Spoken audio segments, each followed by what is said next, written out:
Mbak Cita. Paling Welcome kita, to Indonesia. paling kita kenalan dulu ya. Aku Echa, account eksekutif dari Redwoods. Di Hai, sini aku, ada rekan ya, saya. Dava sebagai strat. Halo Mbak Cita. Halo. Jadi hari ini kita mungkin akan lebih banyak ngobrol ya. Dan Curhat sih, gua curcol takut curhat dikit tadi kali ya. ya. Mungkin ini seperti yang udah dibikin sama Dava ya. Paling awal-awalnya itu boleh nggak sih Mbak Cita cerita sampai ada di titik ini tuh backgroundnya dulu yang dilakuin Mbak Cita tuh seperti apa sih?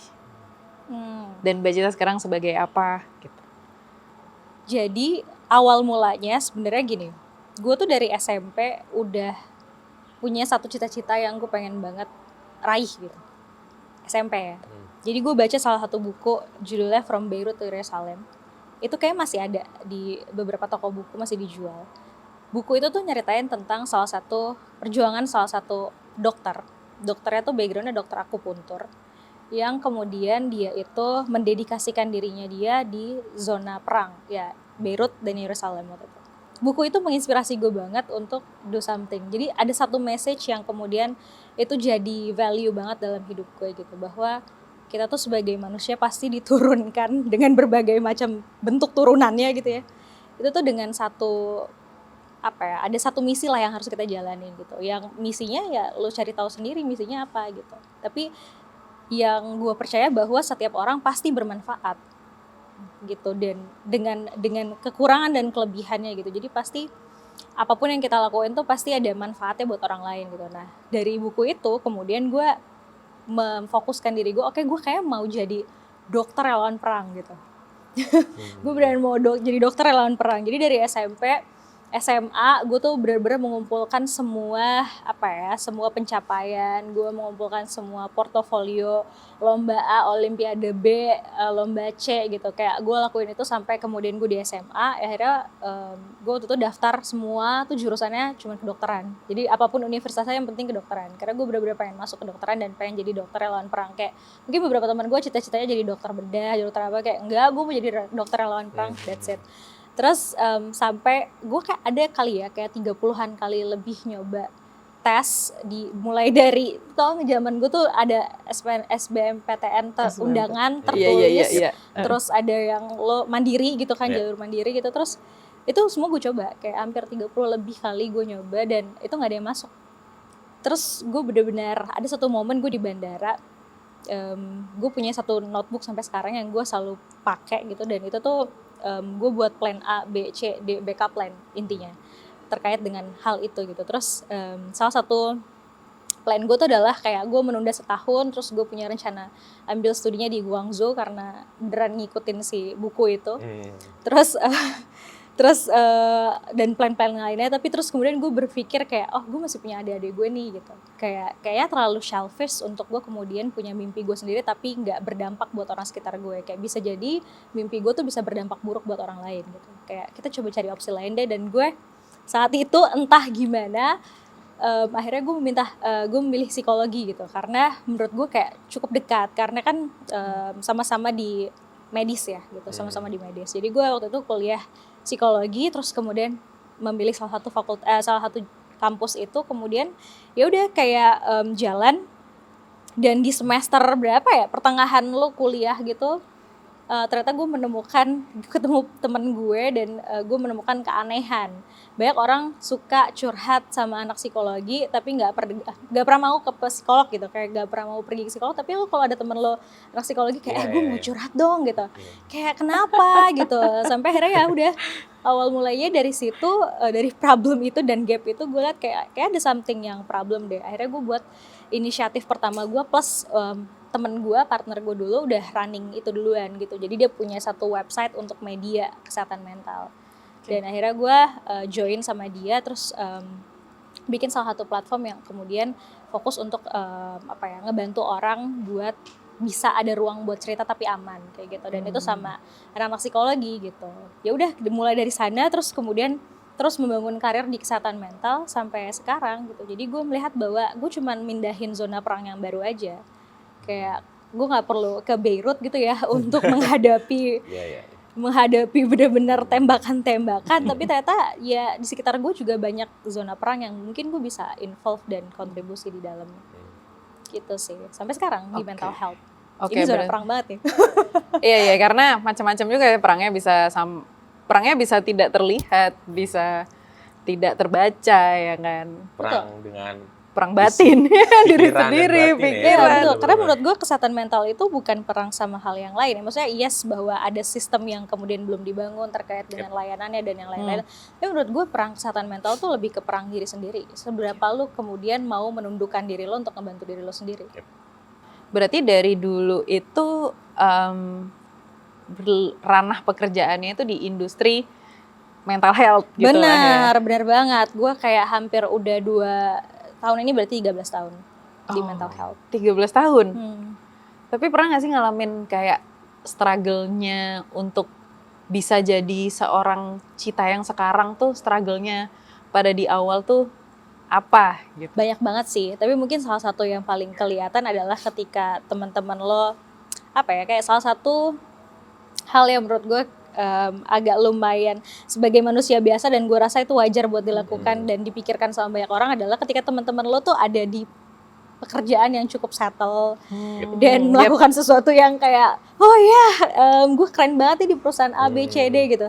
Sedangkan gue sangat berjuang dengan misinya gue gitu dan dengan hal yang gue pengen ini impactful buat banyak orang dan struggling kayak mungkin teman-teman gue udah punya A, B, C, D gitu. Sedangkan gue masih menghadapi satu hal yang sama selama belasan tahun. I think salah satu hal yang kemudian jadi hantu terus sampai saat ini tuh adalah itu sih. Maksudnya kayak lo akan sampai di titik apa sih kemudian akan terus berjuang soal hal ini. Kayak ya kita bisa lihat ya, maksudnya kadang sebuah isu tuh akan jadi besar ketika memang itu ada tumpangan politiknya kayak kesehatan mental lu mau numpang sama siapa gitu.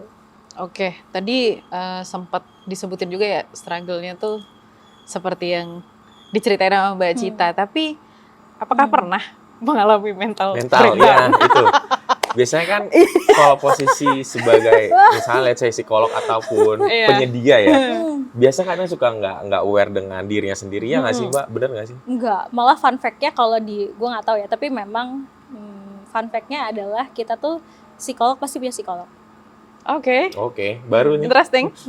Kayak psikiater pasti punya psikolog, psikiater punya psikiaternya sendiri gitu. Oke. Karena kayak lu bayangin aja setiap hari, kayak lu ngadepin klien nih, Nah, setiap hari aja kan lu pengen muntah gitu ya. Kayak, Udah asam lambung udah di sini sebentar, gitu ya. saya mau meninggoy gitu kan. Tapi maksud gue ya kayak itu baru klien ya yang direction-nya jelas mereka mau apa. Lu bayangin nih datang sehari 8 klien let's say misalnya. Yang nggak tahu dia maunya apa, pokoknya dia mau cerita aja. Dengan dia datang itu udah bleeding ibarat ya. Kayak hampir semua orang yang datang ke kita, ke tenaga medis atau ke psikolog ataupun ke psikiater tuh kondisinya udah krisis.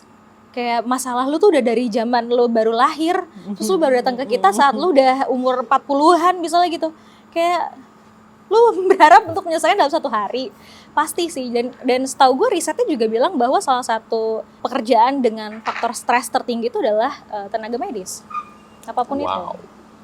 Gitu. Jadi pasti kalau ditanya apakah gue pernah punya experience terkait dengan permasalahan mental, iya gitu. Salah satunya kan adalah beban kerja dan yang lain-lain. Pasti gitu. Dan menurut gue nggak apa-apa juga untuk kita punya bantuan profesional gitu. Pergi ke bantuan profesional walaupun kita yang kita yang menyediakan, tapi kita juga harus loh untuk bisa ke situ. Karena menurut gue salah satu yang kerasa banget di gue ketika lo berani untuk minta bantuan pertolongan adalah lo jadi bisa dapet insight terkait dengan apa yang dibutuhin sama klien lo. Oke. In terms of business ya. Jadi kayak lo lebih tajam aja untuk bisa ngeliat potensi apa yang bisa dilakuin.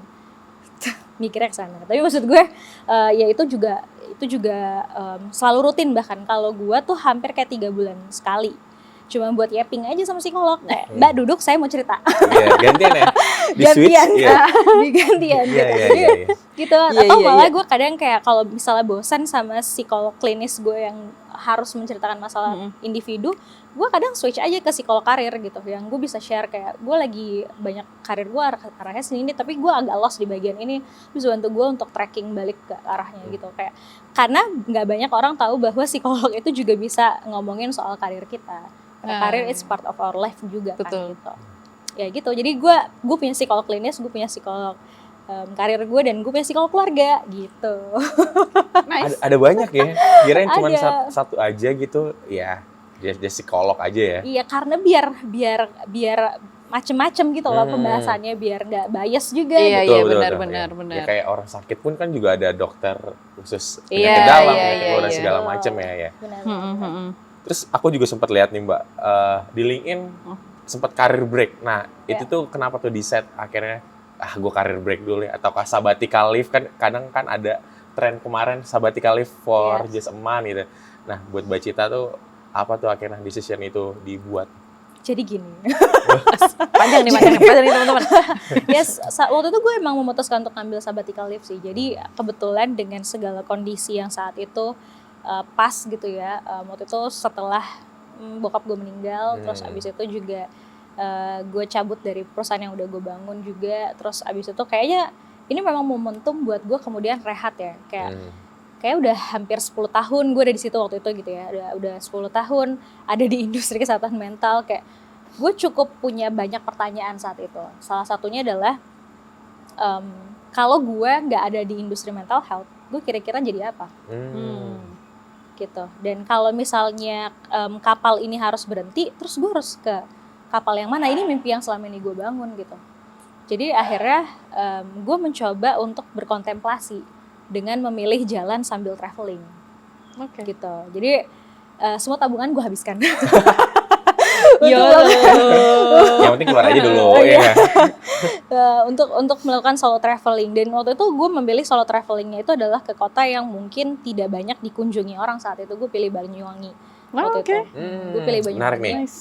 Banyak tempat yang belum, gue suka traveling kan, jadi Banyuwangi adalah salah satu destinasi yang kemudian gue belum pernah datangin, padahal tuh deket banget. Jadi waktu itu akhirnya gue memilih Banyuwangi, dan gue rasa saat itu wilayahnya cukup luas untuk kemudian gue dalami lah gitu. Udah tuh dalam perjalanan solo traveling itu gue bawa mobil gitu kan, terus kayak di beberapa mampir-mampir gitu ketemu saudara. Jadi banyak waktu selama 9 tahun dan 10 tahun terakhir yang gue hanya fokus ke pekerjaan gue, dan nggak banyak waktu buat keluarga. Keluarga tuh bukan cuma keluarga inti ya, keluarga sepupu jauh gitu-gitu yang gue nggak pernah reach out. Akhirnya gue kayak punya waktu untuk terkoneksi sama manusia gitu. Kayak dalam momen itu mungkin banyak orang ketika kita punya masalah itu kan selalu jadinya isolating diri kita ya. Kayak gue gak mau berhubungan sama banyak orang dulu deh, gue pusing banget sama diri gue sendiri. Kalau gue enggak, justru karena gue harus menemukan kembali energi itu. Karena kalau enggak gue buyar paling gitu. Udah di RSJ gue tuh. Benar. Jadi waktu itu gue memilih untuk tetap bisa terkoneksi dengan apapun itu. Mau dari manusia, mau dari alam, dan yang lain-lain gitu. Dan akhirnya gue jalan ke Banyuwangi, gue traveling, dan uniknya selama proses perjalanan itu, gue malah nemu cerita yang baru. Kayak lu tau gak sih, ada hal di mana lu tuh mencoba menghindari, tapi lu tuh datengin terus sama hal itu. Iya. Itu gue saat itu. Jadi aneh banget ya, maksud gue kan Banyuwangi, terus banyak orang kesana buat wisata gitu. Ternyata banyak orang buat yang kita lakukan dalam konteks berwisata itu banyak orang yang kemudian melarikan diri dari apapun itu, termasuk dirinya sendiri. Healing ya. Iya. Bahasa Disebutin sekarang healing. Tapi sebenarnya mereka ya udah lari aja, kabur aja gitu. Dan itu ketemu banyak orang dalam proses itu. Mulai dari, gue ingat banget, mulai dari petani, penjaga wisata, sampai ya sama-sama kita yang berwisata di sana kayak gitu. Ketemu orang baru, kenalan, dan mereka banyak sharing tentang masalahnya mereka. Bahkan sampai gue pernah harus ke klinik karena gue luka gitu kan. Sebelah gue ada orang lagi skizofren. Jadi orang skizofren, dia lagi manik, lagi kambuh gitu. Terus gue kayak harus buka, break. Ada yang bisa saya bantu? Saya psikolog kebetulan. Tapi saya lagi pasien, tapi maksudnya apa yang saya bisa bantu? Karena itu klinik kecil. Itu klinik kecil. Jadi itu it happens di gue gitu waktu itu. Jadi itu terjadi di gue gitu. Jadi uniknya dalam perjalanan di Banyuwangi di mana gue mau mengosongkan pikiran, justru gue malah dibuat ribet gitu. Kayak ini maksudnya apa, bisa nggak bercanda dikit Tuhan gitu. Maksud gue kayak ntar nih gue mau chill out dulu gitu.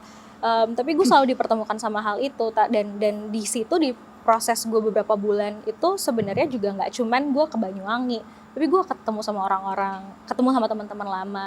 Terus gue mencoba untuk challenge diri gue dengan membuka beberapa bisnis baru gitu, yang sampai sekarang masih berjalan. Jadi ternyata tuh gue jadi menemukan banyak value dalam diri gue sendiri. Oh ternyata Cita tuh nggak cuma Cita kesehatan mental ya gitu, tapi Cita tuh juga ada Cita A, Cita B, Cita D, Cita E. Ya gitu ternyata mengisi gue gitu. Dan sampai sekarang gue masih berhubungan baik sama orang-orang yang ada di Banyuwangi gitu. Dan itu menurut gue itu journey yang luar biasa sih saat itu. Jadi kadang gue jadi dari perjalanan itu gue jadi berpikir bahwa kadang dalam hidup kita tuh juga harus mencoba untuk memberhentikan diri kita sendiri, mau nggak mau. Untuk apa? Untuk rethink gitu, untuk memulai kembali, bukan memulai kembali sih, tapi untuk berpikir ulang tentang apa yang kita lakukan. Karena ketika otak kita ibaratnya melakukan hal yang rutin setiap hari dalam pattern yang sama, otak kita tuh lama-lama tuh ada di posisi dimana kayak kan kita diciptakan untuk survive ya. Yeah. Kayak dia akan cari masalah nih sih. Kayak overthinking itu adalah salah satu cara otak kita untuk ngingetin kita bahwa gue butuh masalah men gitu. Dan terlalu itu nyaman ya. Iya dan emang itu cara kerja otak kita gitu. Jadi kayak ya udah dia akan mencoba untuk ke situ dan itu kan kadang membuat kita jadi distraksi ya. Dan untuk berhenti sejenak itu tuh ternyata ngebantu banget untuk kemudian meng-clearkan gitu. Ini yang mana sih yang bagian gue overthinking, otak gue butuh masalah sama yang benar-benar lagi gue jalanin. Jadi ya di situ gue menemukan diri gue kembali sih sebenarnya. Oke, berarti there's no such thing as toxic ya. Itu cuma lu bosen aja. Jenuh kali ya mungkin ya. Iya. Cari masalah mulu ya. Makanya kenapa ke cewek kalau kangen itu cari masalah. Waduh, kayaknya kalau itu faktor lain ya. Oke, tadi Mbak Cita bilang dalam kurun waktu 7 bulan itu berarti sebelum ada Santosa atau setelah ada Santosa? Kayaknya itu sebelum ada Santosa malahan. Santosa sebenarnya udah jalan duluan sebelum gue masuk. Jadi Santosa udah di running duluan sama Mas Aji sebenarnya, Mas Aji Santosa Putro, karena ini salah satu isu yang waktu itu dibuat maksudnya ini adalah salah satu solusi ketika pandemi. Jadi waktu di pandemi posisinya gue masih di venture yang lama, di perusahaan gue yang lama. Terus kemudian Mas Aji buat inisiatif namanya Santosa, yang itu salah satu solusinya adalah buat webinar kesehatan mental. Oh oke. Berarti dari Santosa ini tuh sebenarnya udah ada, jadi Mbak Cita berjoin tahun? Gua tuh join 2002, ini 2002 apa? 25 ya? 2023 kuartal akhir. Jadi 2002 baru ya di sini. Nah, reasonnya akhirnya comeback lagi nih Mbak ke kesehatan Tadi mental. kan sempat break ini ya. 7 bulan ya kan. Kalau nggak di mental health, jadi apakah Cita Citanya ini ternyata ya kan? Si Cita ini kembali lagi kepada mental health. Ibarat musisi ya kan lama hilang, comeback nih momennya comeback momennya Cita nih. Kenapa tuh Mbak? Apa triggernya akhirnya?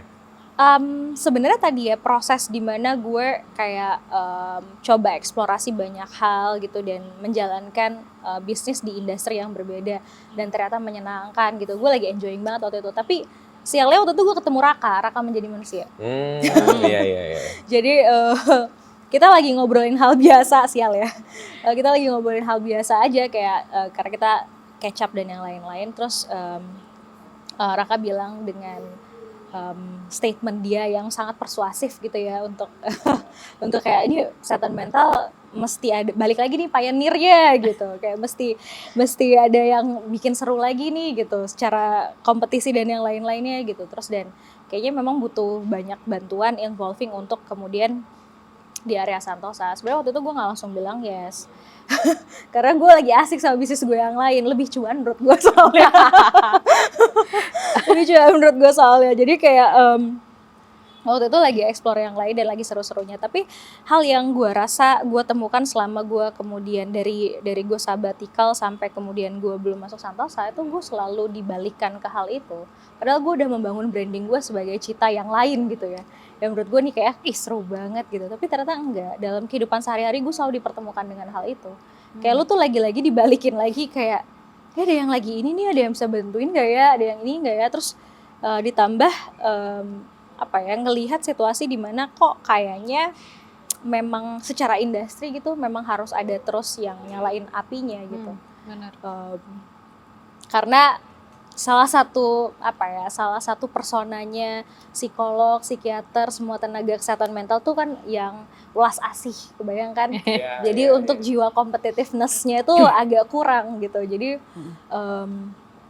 menurut mereka dan menurut gue juga kayak harus ada yang kemudian selalu membangun inovasi-inovasi. Karena kalau nggak kayak gitu ya bakal ketinggalan. Kadang masalahnya lebih cepat daripada inovasinya. Gitu. Jadi ya akhirnya gue memutuskan untuk balik karena gue ngeliat tadi ya sebenarnya mungkin ini waktunya gue untuk kembali memberikan dampak buat lewat kesehatan mental gitu ya, walaupun sebenarnya udah malas banget buat balik, cuman kayaknya ada hal yang kemudian lu nggak bisa hindarin yang namanya takdir, udah itu aja, that's it, gue percaya itu gitu. Oke. Berarti mungkin agak rada balik dari yang pertama ya. Sebelumnya tuh Mbak Cita itu apakah psikolog khusus orang yang berkarir kah, orang kantoran kah, Enggak. atau yang medis aja, yang umum Enggak gitu sih, misalnya? gue lebih ke kalau kita tuh bahasanya konselor, jadi konselor tuh kayak Oke. dokter umum sebelum, kan ada psikolog tuh, ada psikolog klinis, ada psikolog industri dan yang lain-lain. Nah kalau gue kan cuman konselor aja, jadi dia cuman menangani untuk sesi konsultasi, konseling gitu doang. Oke, kan kalau Santosa ini setelah beberapa kali ya kita ngobrol dan kenalan itu, dia itu khusus untuk ke kantor-kantor lah misalnya, karena peduli dengan isu mental health di perkantoran, di dunia karir gitu kan. Nah dari Mbak Cita sendiri nih, apakah memang separah itu setelah mungkin sebelum atau waktu memutuskan join di Santosa, atau mungkin baru sadarnya nih pas Mbak Cita udah di Santosa? Emang separah itu ya isu Atau mungkin mental health? mungkin apakah karena ada akhirnya during Mbak Cita break, terus nggak tahu orang-orang di sekitar Mbak Cita malah banyak yang justru berdampak sekali ya kan, akhirnya oke ini kayaknya harus comeback nih. Sebenarnya karena gue ngeliat gini, kebanyakan selama ini kita tuh melakukan intervensinya tuh lebih banyak intervensi individu. Jadi selama ini tuh kita cuma nyasar kayak masalah-masalah individu gitu loh, yang kita bantu individu per individu. Dan itu tuh proses dampaknya lambat. Gue nggak bisa bilang bahwa itu nggak berdampak. Itu berdampak tapi sangat lambat. Secara ini ya, maksudnya secara makro impact-nya gitu. Jadi yang gue lakukan sebelumnya itu kan kayak, ini gue tawarin lu konseling gitu. Dan itu kan satu persatu setiap orang butuh masa penyembuhan yang cukup lama. Sedangkan kayak angka untuk kemudian angka gangguan kesehatan mental di Indonesia aja setiap tahun tuh angkanya gila-gilaan kan gitu. Sama inflasi kita. Gitu. Sama turnover rate ya. Iya, dan gue ngeliat itu, gue sangat setuju sama salah satu statementnya Raka Menjadi Manusia. Dia bilang bahwa kesehatan mental itu adalah kunci masa depan Indonesia. Jadi gue percaya karena kan kita punya Indonesia cemas ya 2045 gitu. Nah itu sangat cemas memang justru karena kita punya SDM berlebih yang gue yakini bahwa SDM Indonesia tuh bagus kok dengan segala kekurangan dan kelebihannya gitu. Tapi harus ditunjang dengan bagaimana mereka punya gue bilang kayak banyak pocketbook gitu buat mereka sendiri gitu, banyak soft skill yang harus mereka miliki. Selama ini kita kan selalu diajarin, disuapin hard skill semua kan gitu. Tapi gimana soft skill itu juga kita bisa punya kalau misalnya nantinya ketika Indonesia mencapai angka itu gitu ya, dan kita nggak punya kemampuan untuk bisa punya emotional regulasi gitu-gitu, itu kan bakal, itu isinya pindah semua tuh dari Indonesia yang ada di kantor-kantor tuh bakal pindah tuh kayak RSJ semua tuh, rame banget gitu. Jadi kebayangnya itu, jadi gimana caranya kemudian kita bisa dengan jangka waktu yang agak sangat terbatas, di 2023 gue baru memulai gitu ya, sampai kemudian nanti 2045 waktu gue tuh terbatas tuh untuk ngebawa semua orang tetap ada di koridor yang sehat gitu. Itu kan cukup challenging ya. Jadi karena gue ngeliat nggak bisa nih kalau kita cuma nawarin satu, tapi kalau misalnya itu sudah menjadi sebuah sistem dari satu perusahaan, pasti semua akan ngikut gitu, dan pasti akan kebangun habit itu untuk habit sehat. Ya sama kayak misalnya setiap kantor punya agenda olahraga bareng, ya kenapa nggak ini agenda olahraga mental yang dilakukan bareng-bareng kayak gitu. Jadi gue ngerasa ngebawa misi itu sekarang, bahwa semua pekerja tuh kan juga butuh untuk kemudian diberikan ruang untuk mencintai dirinya sendiri gitu loh. Dalam hal ini ya mereka butuh dikasih bantuan juga gitu. dengan segala tantangan, karena pasti akan apa ya, gue percaya kalau misalnya mental health kita bisa sustain gitu ya, bisa sehat, kita bisa ngejaga itu daily maintain dengan baik, ya sama kayak fisik, misal umurnya bisa panjang, apapun itu, productivity kita bisa panjang, performance kita bisa panjang gitu. Dan itu akan sangat berdampak, nggak hanya buat kita loh, sama pasangan kita, keluarga besar kita, bahkan sampai Indonesia. Nah itu yang kemudian gue sama Santosa tuh benar-benar lagi fokus ke area sana. Dan perusahaan-perusahaan tuh sebenarnya mereka udah punya data. Bahkan ada beberapa perusahaan yang kemudian mereka udah melakukan intervensi dan atau memberikan benefit well-being gitu. Menurut gue itu bagus. Dan kita juga ketemu challenge di mana ada beberapa perusahaan-perusahaan yang belum aware gitu. Dan kalau ada perusahaan yang belum aware, biasanya kita kasih beberapa jenjang kok buat mereka. Kayak nggak mungkin perusahaan yang belum aware itu langsung kita kasih, udah lo ini aja nih, ibaratnya kasih benefit counseling buat seluruh employee lo gitu. Nggak mungkin. Kita pasti akan masuknya tuh pelan-pelan banget. Ya udah, kira-kira mau buat training apa? Atau mau buat workshop kesehatan mental apa gitu, atau mau kolaborasi konten buat internal lo tuh apa gitu. Jadi setidaknya menurut gue kita selalu welcome sama semua perusahaan yang welcome sama kita. Itu aja udah salah satu step menurut gue. Di industri kesehatan mental tuh challenge-nya kayak gitu. Jadi itu aja udah satu step di ranah awal gitu. Mereka mau terbuka untuk mendengarkan kita aja, menurut gue udah satu step. Dan banyak nggak perusahaan yang belum kita approach dan mungkin yang juga belum tahu? Gue yakin banyak sih. Kalau individu aja banyak yang mungkin belum tahu tentang kesehatan mental, bahkan tahu tapi masih belum mau pergi ke profesional tuh menurut gue juga masih banyak gitu. Tapi juga apalagi itu perusahaan kan gitu. Tapi menurut gue nggak apa-apa, nanti semua akan ketemu waktunya. Kadang kan kita tuh belajar kalau misalnya udah terjadi ya. Kayak kejadian dulu. Kalau udah ditampar dulu ya kan. Kejadian dulu. Ya kayak maksudnya kayak kita dikasih kejadian pandemi kemarin. Akhirnya kita baru punya habit untuk cuci tangan kan. Tapi maksud gue, masa sih lu harus nunggu pandemi kedua gitu. Itu yang kemudian kita selalu gaungkan di setiap hal, di setiap awareness kita di sosial media, Santosa dan yang lain-lain. Itu lu jangan sampai nunggu pandemi kedua versi kesehatan mental nih, baru kemudian kita semua akan learning gitu. Nah, majority itu biasanya ketika sebuah company nge-raise isu itu apa sih Mbak yang menjadi permasalahan besar selain misalnya ya overwhelm lah entah apa, atau ada isu-isu yang unik sih kayak ditemukan gitu, ada nggak sih? Ada, banyak lagi. Tapi mungkin yang gue bisa share dan mungkin cukup common ya di perusahaan itu adalah ketika hal kecil aja diributin. Oke. Itu tuh ciri-ciri menurut gue. Iya. Dalam kehidupan kita sehari-hari aja, kalau misalnya nih soal gue punya klien waktu itu pasangan suami istri, dia mau bercerai cuma gara-gara odol. Oke. Itu kan buat kita kayak apa ya gitu. Nah ini sama case-nya dia tuh di perusahaan gitu. Kadang selalu dimulai dengan hal-hal yang itu tuh ini apa ya gitu, keributan macam apa ini gitu. Jadi case-nya tuh biasanya adalah hal-hal yang simple yang sebenarnya ini bisa bahasanya tuh diejawantahkan gitu, bisa kita breakdown lah bareng-bareng gitu. Apa sih problemnya dan yang lain-lain. Dan selalu dimulai dengan itu keributan-keributan kecil. Jadi kenapa makanya di assessment kita itu ada work engagement gitu. Jadi seberapa engage lo sama pekerjaan lo. Karena itu salah satu ciri. Maksud gue misalnya komunikasi yang jelek antar tim gitu. Padahal lu kayak udah kerja bareng tuh mungkin udah lebih dari 1 tahun gitu. Harusnya lu sama-sama udah saling mengerti pattern komunikasinya kayak gimana. Tapi misalnya dalam 3 bulan terakhir tuh kayak komunikasinya jelek mulu ya gitu. Apa yang terjadi gitu. Itu kan bisa ciri-cirinya adalah karena lu dalam satu lingkup stresor yang sama kan. Gitu. Nah itu apa yang terjadi misalnya kayak komunikasinya udah mulai jelek. Terus emosinya tuh naik turun banget, kelihatan. Tiba-tiba kita biasanya cuma ngomong, yuk makan yuk gitu. Yuk makan yuk gitu, kayak emosi ya kak gitu, perkara mau ngajak makan kenapa gitu. Emosi gitu. Jadi itu kayak kita bisa ngeliat kayak apa gitu. Terus kayak yang ketiga tadi keributan-keributan kecil yang kayak harusnya tuh apa ya, kayak kalau orang-orang banyak bilang kayak office politik gitu. Tapi menurut gue itu bukan office politik. Mungkin itu cuman di mana setiap orang dalam tim itu sedang punya masalah dengan dirinya masing-masing gitu. Secara psikologis tuh mereka lagi dysfunction nih sekarang gitu.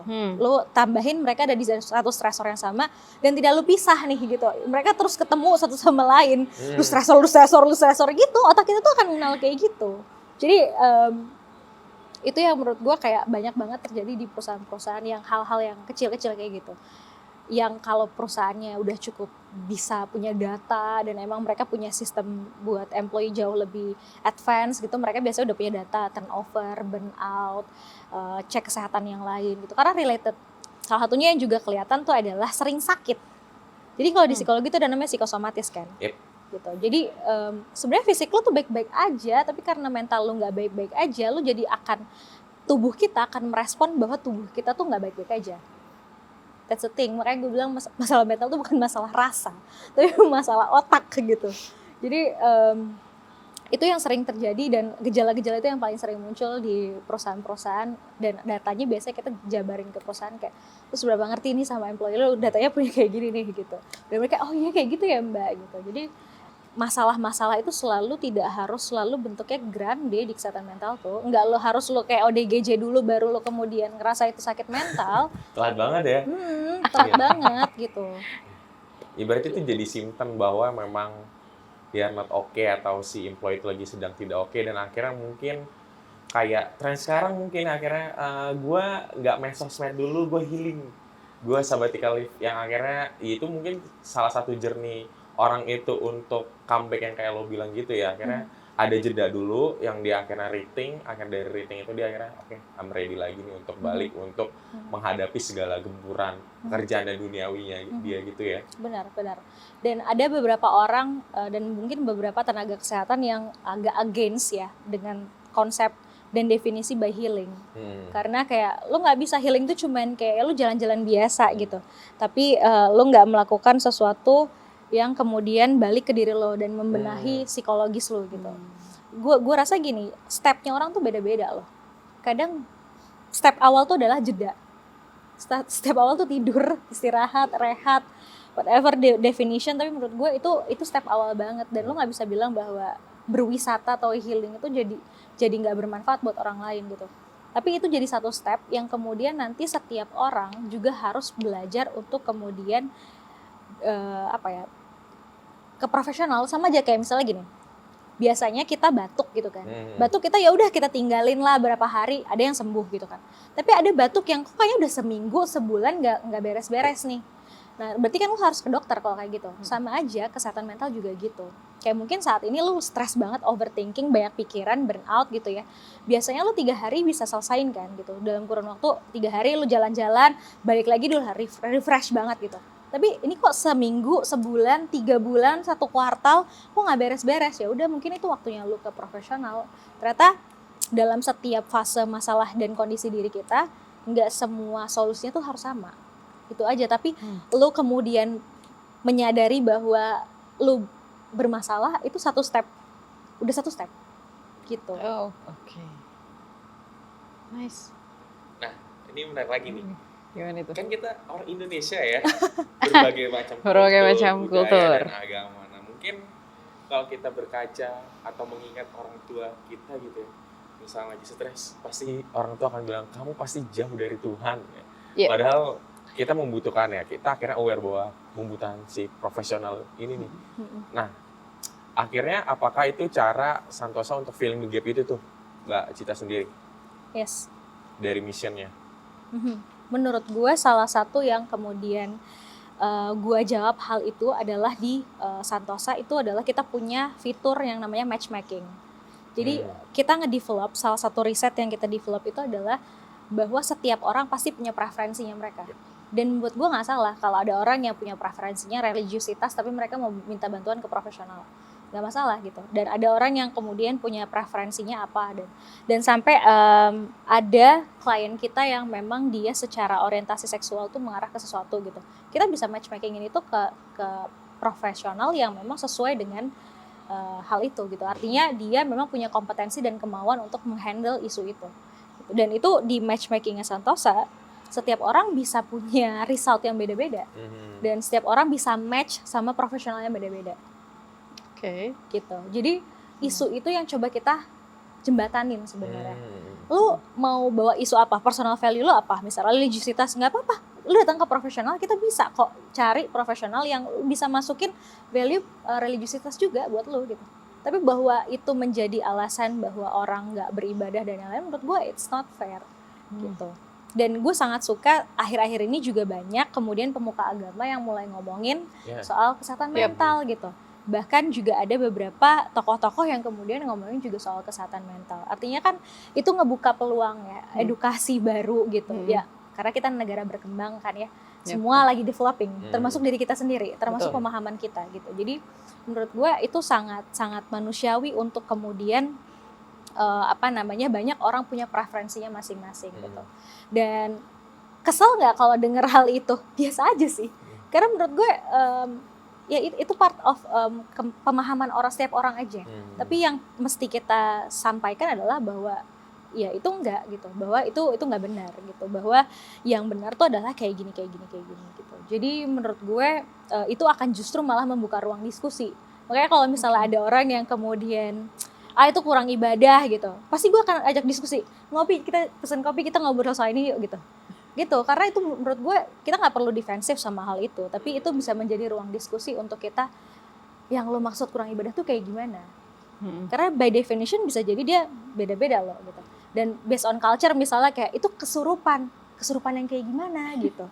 Disantet ya kan? gitu kan. Iya. Gitu Maksudnya di beberapa desa mungkin, di beberapa kota yang masih menganut paham spiritual yang kental, terus religiusitas itu tadi, itu mungkin akan diarahkan kayak, nih kayaknya ada yang nggak suka deh sama kamu, terus kamu diguna-guna, otaknya jadi rusak apa segala macam. Padahal sebenarnya mungkin dia di situ ada tekanan-tekanan yang mungkin orang lain kan nggak tahu gitu. Jadi kayak misal kalau dari cerita-cerita dulu mbahku gitu, itu banyak yang kayak dijodohin tapi terus sama orang itu tuh dia nggak mau gitu. Terus dia stres karena sebenarnya perlakuan dari internal keluarga dia sendiri, tapi keluarga dia menganggap bahwa lu sih nolak, jadi disantet kan lu, kayak oke. Kayak mungkin itu dulu ya, karena ya itu tadi sih, aku juga maksudnya sering banget maksudnya tiap beribadah tiap minggu tuh Pak Pendetanya tuh udah ngomong, ya Tuhan tolong kuatkanlah mental kami, jagalah mental kami. Jadi menurutku itu tahun lalu masih belum begitu, sekarang udah begitu tuh kayak, oh wow, ini suatu kemajuan sih, bener. Suatu perkembangan yang amat sangat. Suatu perkembangan yang di negara berkembang ya. Iya, yang harusnya negara berkembang itu tahu melakukan hal itu tuh dari dulu menurutku.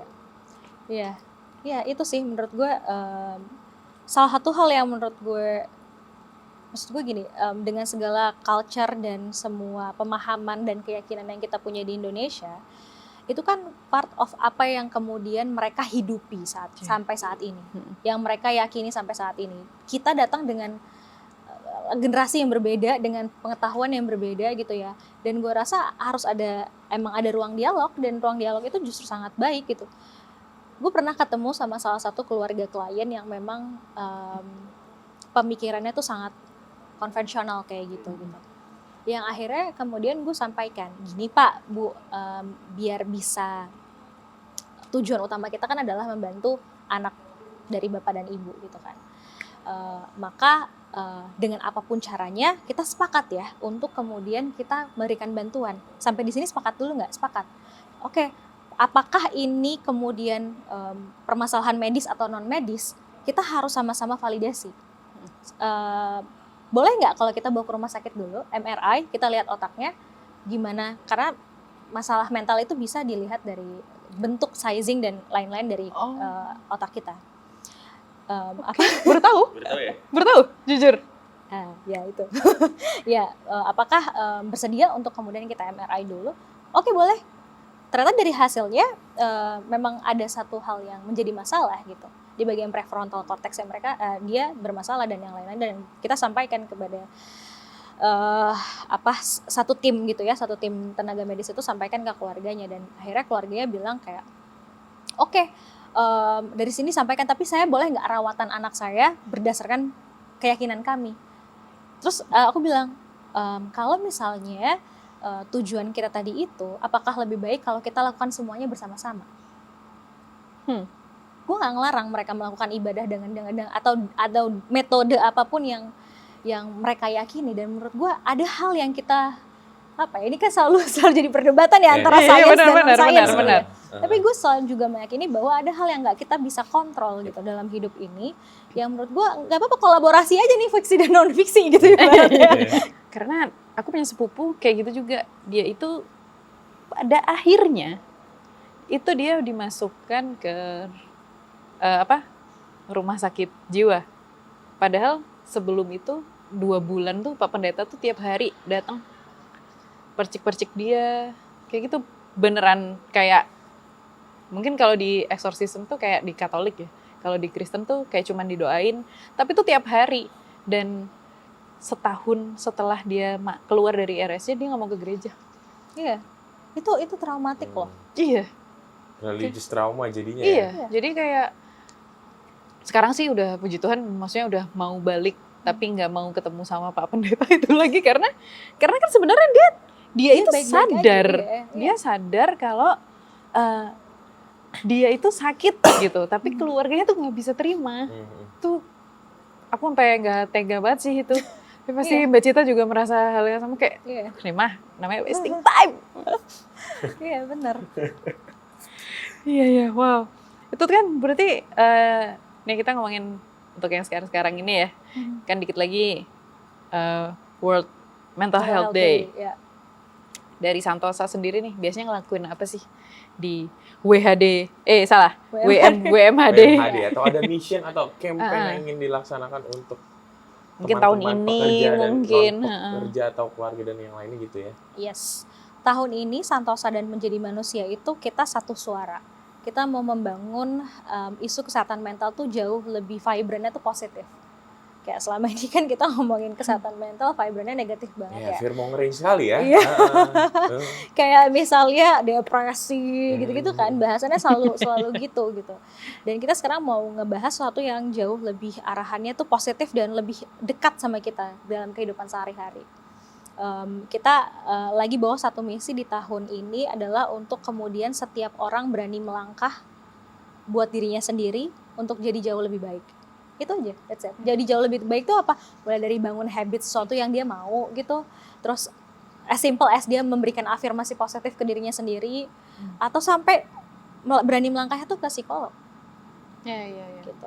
Karena Jadi masih banyak yang denial juga sih ya Mbak ya. benar. Apalagi dengan kondisi sekarang, banyak orang yang mau, tapi secara ekonomi mereka nggak bisa. Yep, betul. Gitu. That's it. Dan Santosa lagi menggalang donasi sampai sekarang. Jadi kita setiap minggu kita menargetkan memberikan 20 konseling gratis ke setiap orang, dan donaturnya ya dari mana-mana, dari hamba Allah lah ya. Dari mana-mana gitu lewat salah satu platform partner kita, untuk kemudian kita bisa menyalurkan itu konseling gratis itu. Oke, nice. Nah setelah itu ada apa program lanjutan juga nggak yang akan dilakukan dari tim Santosa gitu Mbak? Kita bakal melakukan kayak online support group massal gitu. Kayak apa tuh Mbak? Boleh Dengan diceritain tema yang mungkin teman-teman yang menonton akhirnya jadi tertarik Mungkin dan pengen, mungkin membutuhkan juga kali ya mungkin selama ini dia Pasti nggak tahu sih. harus kemana ya. Betul. Betul. Jadi Tegas ya? tegas. Jadi tahu nggak sih kan kalau pernah nonton film yang dimana kayak dia satu circle gitu, terus sharing misalnya kayak grup healing buat mantan pengguna narkoba atau alkoholik dan yang Kayak Breaking lain-lain. Bad ya, series Breaking Bad. Iya benar, kayak series Breaking Bad gitu. Nah itu kita lagi implementasiin itu, mengenalkan salah satu metode. Sebenarnya ini udah lama, tapi di Indonesia mungkin baru banyak dipakai gitu ya. Ini adalah salah satu intervensi grup. Dan menurut gue sangat cocok untuk Indonesia yang culture-nya very komunal. Jadi dalam satu grup itu kita akan membahas satu topik yang sama. Let's say misalnya grupnya topik inner child, terus topik yang lain topik burnout, topik lain topik parenting gitu misalnya. Jadi setiap grup akan membahas difasilitasi sama psikolog, sama profesional tentang isu tersebut. Setiap orang punya kesempatan untuk sharing sama permasalahannya mereka, dan setiap orang bisa saling menguatkan gitu. Karena salah satu hasil riset tuh bilang kalau misalnya salah satu penyumbang proses pemulihan paling cepat itu adalah support dari orang sekitar. Hmm. Apapun itu, termasuk cancer. Jadi itu akan sangat membantu untuk mempercepat proses pemulihan. Jadi dengan peer support itu, sebenarnya dengan support group itu, setiap orang kan jadinya akan ngerasa bahwa dia nggak sendirian kan. Itu part paling penting pertama. Mereka nggak ngerasa sendirian. Yang kedua ternyata ada masalah yang lebih besar. Iya. Kita kan suka gitu Itu kan kan Iya. ya. Indonesia banget Ada ya yang itu ya. lebih susah dari gue ini. Iya, ada yang lebih susah dari Apa namanya? Adu nasib. Adu Iya. Adu nasib kan gitu. Dan sebenarnya adu nasib itu kemudian ngebuat kita jadi jauh lebih welas asih sama diri kita sendiri. Kayak aduh alhamdulillah ya, puji Tuhan ya, Iya. gue kayak gini dan segala macam. Akhirnya dengan gitu kan dia mulai menyayangi dirinya sendiri ya, gitu. Terus dengan peer support itu juga sebenarnya adalah salah satu intervensi grup juga gitu. Jadi ada proses terapi yang dilakukan di dalamnya. Gitu. Dan itu kita bakal ngelakuin massal, kita akan rilis 10 grup topik yang berbeda. Topiknya macam-macam, mulai dari isu parenting, isu personal, isu hubungan, semua lengkap gitu. Jadi di situ kita bakal rilis selama kurang lebih kita ada 5 hari kita akan ngelakuin online support group itu gitu. Dan itu bisa diakses gratis sama seluruh masyarakat Indonesia yang lagi pusing. Yang lagi pusing, harus di Hashtag garis ya, bawah pusing. yang lagi pusing. Gitu. Itu online Mbak, tapi Itu online. Kenapa Oh, online oke. kita lakuin? Karena biar bisa menjamah banyak orang di Benar. seluruh Indonesia gitu. Nah itu bisa kemana Mbak registernya? Langsung Nanti di mana bisa registrasinya bisa langsung ke biolink di Santosa di Instagram atau di TikTok. suatu Daftar. bahasa. Habis ini Pasti, kali ya? pasti. Ini ini jujur ini pertama kalinya aku mau wawancarai buat Indonesia. Oh, Beneran. ya? Sama. Terus ternyata seseru itu, pantesan anak-anak lama banget ya kalau Indonesia ya. Ternyata emang seru banget. Terus ini mungkin karena relate mungkin kali Dan ya lagi topiknya kita lagi hangat hangat kali ya, ya. lagi hangat dan mungkin lagi banyak dialami juga nih daripada teman-teman bekerja, apalagi ini nih image agency yang lembur sampai tengah malam, terus Weekend weekend kerja ya kan, kayak gitu-gitu. Mungkin Santosa ini bisa menjadi jawaban untuk mereka berlabuh gitu, paling Iya, nggak untuk cerita, karena Untuk mungkin ngadu kalau- ya. mengadu karena mungkin beberapa teman-teman udah mulai nggak percaya sama HR. Ya, kebayang sih. Iya kan, karena ya gimana ya susah juga sih sebenarnya. Kebayang. Yang kita tahu tuh kayak kebanyakan HR cuman ini kok ngurusin payroll, mereka nggak pernah nanya kita. Iya. Kenapa? Kita sakit juga ya udah aja gitu, kita izin sakit gitu. Nah mungkin Santosa nih Jadi salah satu ya. titik terang nih Iya, semoga buat ya. teman-teman semua ya. Nah mungkin buat teman-teman kalau ada yang mau private consult juga bisa nggak tuh Mbak? Iya. Khususnya para pekerja nih mungkin kayak pekerja nih kantongnya mungkin lagi tanggal tua ya kan. Lagi efisiensi. Iya lagi ada Lagi efisiensi budget nih untuk bulanan dia misalnya hura-huranya. Terus nggak tahu ada kebutuhan untuk konsul, kira-kira ada di mana? Terus mungkin ada promo-promo diskon nggak yang lagi berjalan mungkin promonya ya kan? Yes. Oke, jadi buat teman-teman mungkin teman-teman bekerja, para sobat budak korporat ya. Hashtag Jawa budak agency. korporat. Hashtag Budak teman-teman agency. agency ya, tolong. Jadi teman-teman bisa banget untuk kemudian masuk ke website kita di santosha.id, santosha.id, dan bisa login di sana, kemudian bisa melakukan proses matchmaking yang tadi aku ceritain, bisa ketemu sama psikolog yang sesuai sama preferensinya kalian, terus nanti masukin aja kode voucher yang ada tersedia di sana gitu. Karena mau disebutin, saya mau ketik. Atau kode voucher di sini. Iya, nanti di chat aja ya. Gitu. Ini terakhir mau make sure Mbak, berarti kan psikolognya kebanyakan ya matchmaking. Jadi buat teman-teman certified nanti kalau misalnya kayak gue nggak cocok sama yang A nih, berarti kan bisa di rearrange lagi kan untuk Betul. sampai ketemu yang pas dan cocok banget nih. Biasanya kita ngasih rekomendasi matchmaking itu ada 3 opsi gitu. Jadi nanti kalian juga bisa lihat bio atau informasi detail terkait sama si psikolognya tersebut gitu. Oh, oke. Dan bisa di googling juga namanya. Iya, biasanya kan kalau yang cowok nyari yang cakep, kalau yang laki, yang cewek nyari yang ganteng aja, jangan gitu. Kagak. Jangan, iya. Kagak gua. Gak salah lagi maksudnya. Nyari yang bisa dengerin gue. Semua pasti bisa ya. Iya. Tapi kalau misalnya mau yang mau datang langsung nih, itu bisa kemana nih Mbak Cita? Sama sih, nanti jadi masuk ke dalam website itu kalian dapat opsi mau konselingnya tuh online atau offline. Oh, oke. Gitu. Dan offline kita ada di 3 kota, dari Jakarta, Bandung, sama Jogja. Gitu. Jadi nanti tinggal kalian memilih lokasinya di mana. Gitu. Jadi mereka nanti akan langsung nyariin psikolog yang sesuai dengan kebutuhan kita. Gitu. Oke, Oke, cukup terjawab. cukup kali ya dari kita. Mbak Cita, thank you banget atas waktunya. Thank you juga Iya, udah kita thank you diizinkan main di Sampai kantornya. Kita curhat Dikit ya, dikit. abis ini Belum sih banyak. Habis ini buka website gue. Masukin kode voucher. Thank you Mbak Gitu. Cita sekali Thank lagi. you banget ya, Mbak Terima Cita. kasih buat teman-teman yang udah nonton juga In a Nutshell. Jadi sampai jumpa di episode selanjutnya. Bye. Thank you Mbak Cita. Thank you Mbak Cita. Thank you. Seru banget.